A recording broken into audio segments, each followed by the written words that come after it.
Շնորհակալություն, հարգելի գործընկերներ, կառավարության օրենսդրական նախաձեռնության կարգով ձեր քննարկմանը ներկայացված պետական պաշտոններ եւ պետական ծառայության պաշտոններ զբաղեցնող անձանց վարձատրության մասին օրենքում փոփոխություն կատարելու մասին օրենքի նախագծի համաձայն զինված ուժերում արհեստավարժ պայմանագրային զինվորական ծառայության ամբողջական կայացման նպատակով սահմանվում են բանակի, գլխավոր շտաբի, սերժանտի, կորպուսի սերժանտի եւ շտաբի սերժանտի պաշտոններ ու դրանց վարձատրության գործակիցները։ Արևմտյան պետությունների, ինչպես նաեւ Արևելյան Եվրոպայի բանակների սերժանտական համակարգի ուսումնասիրությունը ցույց է տվել, որ սերժանտական համակարգը ներառում է շտաբի, բանակային ուղղությունների եւ շտաբային սերժանտների առկայություն, որոնք ղեկավարում են ցածր օղակի սերժանտների գործունեությունն ու ապահովում են սերժանտական համակարգի հրամանատարական ուղղահայացը։ Սա մեր օրենսդրական նախաձեռնության նպատակը արհեստավարժ սերժանտական համակարգի կայացմանը միտված գործողությունները ամբողջական դարձնելն է եւ կայացմանը նպաստելը, ուստի եթե հարցեր կան, ցիլով կպատասխանեմ։ Բնականաբար հարցեր կլինեն, հերթագրում հարցերի համար Գեղամ Մանուկյան խնդրում։ Պարոն Սարգսյան, սկսեմ սերժանտականից։ Ճիշտն ասած, մենք մի աշխատանքային քննարկման ժամանակ գլխավոր շտաբի, կորպուսի սերժանտի հետ, ինստիտուտի հետ կապված փորձեցինք հասկանալ, բայց այն ժամանակ ասեցին Երոյանը կգա կբացատրի։ Անկեղծ մինչև հիմա այս ինստիտուտի ներդրումը մեր հանձնաժողովում առնվազն մանրակրկիտ չի քննարկվել։ Դիցուք գլխավոր շտաբի, բանակի սերժանտի, կորպուսի սերժանտի, բրիգադի սերժանտի հետ ուղղահայացություն ուզում հասկանամ ոնց է լինելու։ Այսինքն կորպուսի հրամանատարին շրջանցում է կորպուսի սերժանտը եւ անմիջապես ենթարկվում բանակի սերժանտին, ուղղակի գիտեք, երբ որ այստեղ գրում եք արևմտյան պետությունները մի քիչ շատ առազգական հասկացություն է։ Եթե խոսքը վերաբերում է ՆԱՏՕ-ին, աշխատանքային քննարկմաններ եմ ասել։ Դիցուք Թուրքիան, որ ՆԱՏՕ-ի անդամ երկիր է, այնտեղ սերժանտը սովորական սերժանտ է։ Բանակի սերժանտ, կորպուսի սերժանտ, որևէ այլ այդ ուղղայած սերժանտական ինստիտուտ չկա։ Պարոն Մանուկյան, ես հիշում եմ, որ աշխատանքային քննարկման ժամանակ որոշեցինք, որ Երոյանը գեներալ կգա եւ մի քիչ ավելի մանրամասն, բայց համակարգը արդեն գործում է, պարոն Սարգսյան, եւ հարց կա, խնդրեմ պատասխանեք։ Շնորհակալություն, եթե իմ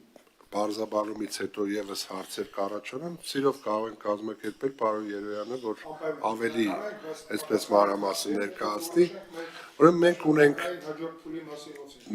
նախատեսված է ջոկի սերժանտ, դասակի սերժանտ, վաշտի սերժանտ,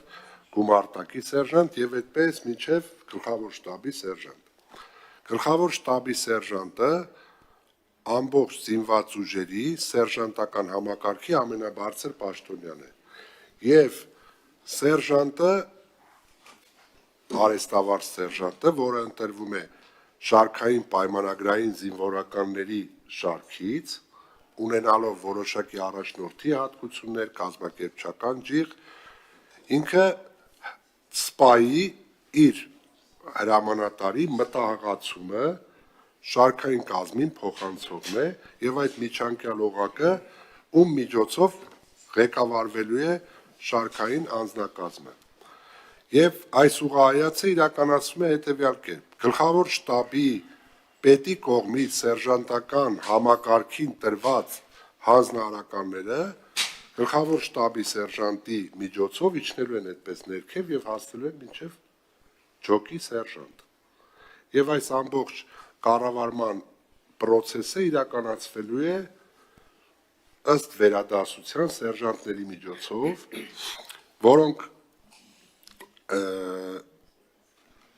ջոկի սերժանտը, եթե դասակի սերժանտ դառնալու համար նաև պետք է ուսուցանվի, դասակի սերժանտը վաշտի սերժանտ դառնալու համար նաև պետք է ուսուցանվի, պարտադիր, այսպես ամեն առաջխաղացումից առաջ իրենք պետք է տվյալ պաշտոնին համապատասխան կրթություն ստանան եւ դրանից հետո նոր կարողանան իրենք անձնակազմի հետ աշխատանք իրականացնել։ Շատ լավ, պարոն Սարգսյան, բնական հարց էլի առաջանում,